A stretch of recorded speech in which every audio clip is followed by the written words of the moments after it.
오늘 우리 중에 인생의 소망이 끊어진 분이 계십니까? 내 인생은 여기까지라고 생각하며 지금 주저앉아 있는 분이 계십니까?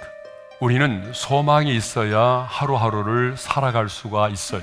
소망이 없이 인생을 사는 사람은 죽은 사람이나 마찬가지라는 거예요.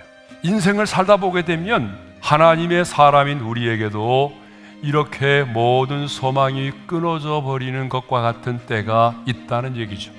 모든 소망이 끊어진 그 상황 속에서 그것이 오히려 나의 소망이 되었다. 그 절망과 고통과 아픔과 탄식과 상처가 소망이 되었다는 거예요. 지난날의 그 아픔과 상처가 내 인생의 주인이 되지 않도록 해야 하는 거예요. 지난날의 그 아픔을 기억하지 않고 살아야 됩니다. 모든 소망이 끊어진 상황 속에서 자신의 그 고통과 아픔과 탄식과 상처를 묵상한 것이 아니라 그 고통스러운 상황 속에서 하나님이 내게 주셨던 그 말씀, 그리고 그 하나님의 성품을 묵상을 했다는 것입니다. 현실을 바라보았을 때는 낙심이 되었는데 하나님을 묵상했더니 새로운 힘이, 새로운 소망이 생겨났다는 것입니다. 여러분, 누가 하나님의 사람입니까? 고난이 없는 사람입니까? 아니에요. 하나님의 사람에게는 더 많은 고난이 있을 수 있다. 누가 하나님의 사람입니까?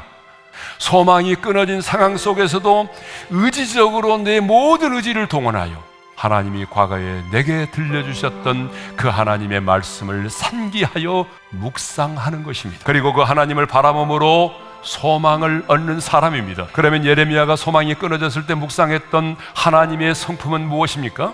하나님의 인자와 긍휼입니다. 언약에 근거한 하나님의 사랑이기 때문에 이 사랑은 끊어질 수 없는 사랑입니다. 그럼에도 불구하고의 사랑입니다. 우리의 조건을 뛰어넘는 사랑입니다.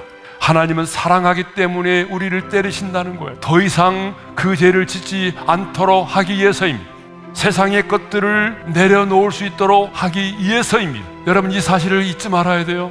하나님이 여러분에게 징계의 채찍을 내리실지라도 여러분을 향한 하나님의 긍휼함은 끊어진 적이 없어요. 하나님의 자비와 긍휼을 아는 자는요, 망하지 않습니다. 절망 가운데 있지 않습니다. 그 하나님의 긍휼과 자비를 아는 사람은, 그 인자하심을 아는 사람은 다시 일어설 수밖에 없습니다. 여러분, 하나님의 인자와 긍휼하심은요, 아침마다 새롭습니다.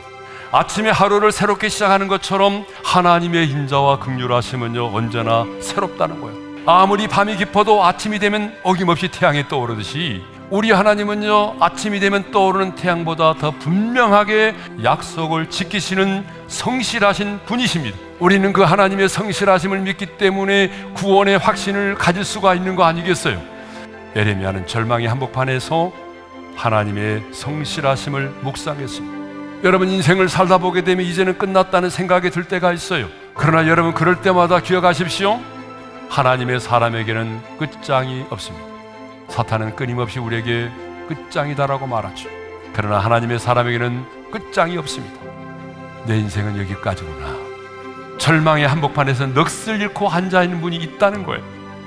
내 인생의 고통과 아픔과 상처로 인하여 절망 가운데 빠져있는 분이 계십니까? 절망 중에 있는 그 상황만을 바라보지 말고 지난날의 나의 아픔과 상처만을 기억하여 생각하지 말고 하나님이, 좋으신 그 하나님이 내게 들려주셨던 하나님의 말씀을 의지적으로 기억하여 묵상할 수 있기를 바랍니다. 여러분을 향한 하나님의 인자와 긍휼하심을, 하나님의 성실하심을 묵상하십시오. 그러면 우리도 마침내 예레미야처럼 그것이 오히려 나의 소망이 되었도다라고 고백할 수 있게 될 것입니다.